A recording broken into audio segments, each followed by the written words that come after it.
آج کل یہ بات اگر ہم سب اپنے دلوں کو ٹٹولیں اور اپنا جائزہ لے کر دیکھیں تو وہ لوگ بھی جو پانچوں نمازوں کے پابند ہیں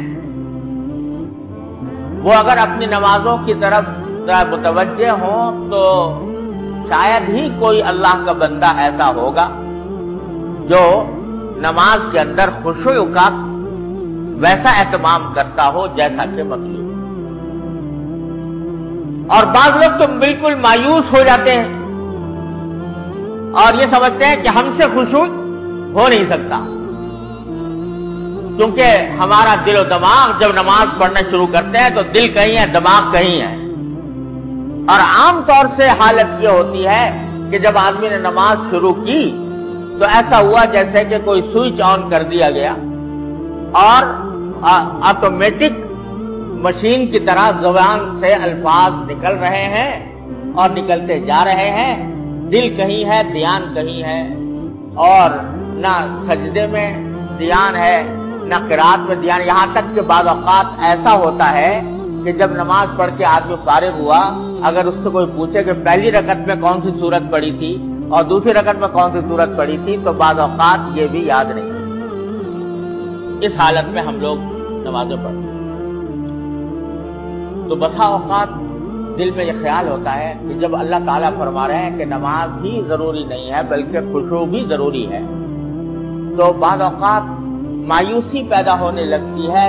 لوگ اپنی نماز کے بارے میں یہ سوچتے ہیں کہ بھئی ہم کیا ہماری نمازیں کیا ہیں یہ تو ٹکریں مارنا ہے اور یہ اللہ تعالیٰ کے ہاں قبول ہونے والی نماز نہیں ہے. لہذا اپنی اس نماز کی ناقدری کر کے مایوسی میں مبتلا ہو جاتا ہے اور اس مایوسی کا نتیجہ بعض اوقات شیطان یہ بہکاتا ہے شیطان یوں بہکاتا ہے کہ جب تم سے وہ نماز صحیح طریقے سے ادا ہوتی نہیں قابل قبول نہیں تو پھر کیا ضرورت ہے اس محنت کرنے کی. لہذا بعض اوقات نماز ہی سے محروم کرا دیتا ہے.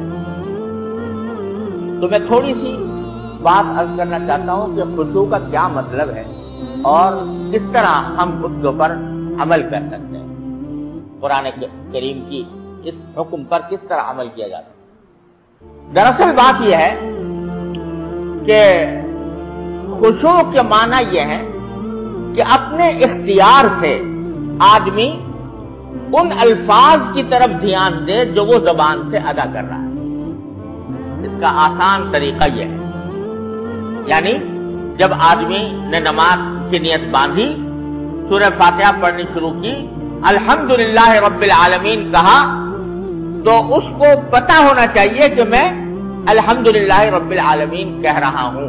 اپنے اختیار سے اپنا دھیان اپنی توجہ اپنا خیال ان الفاظ کی طرف لگائے جو وہ زبان سے ادا کر رہا ہے.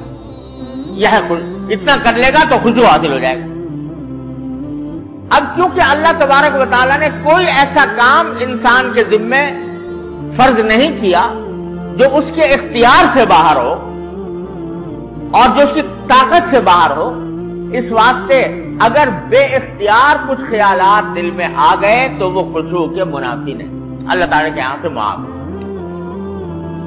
آپ نے نماز پڑھنی شروع کی دھیان شروع میں لگایا اللہ اکبر دھیان سے کہا سبحانک اللہم پڑھا ابھی پڑھائی تھا کہ ذہن کسی اور طرف غیر اختیاری طور پر چلا گیا تو وہ غیر اختیاری طور پر جو چلا گیا ہے وہ معاف ہے اللہ تعالیٰ کے ہاں اور اس کے نتیجے میں وہ آپ کے اوپر کوئی گناہ نہیں.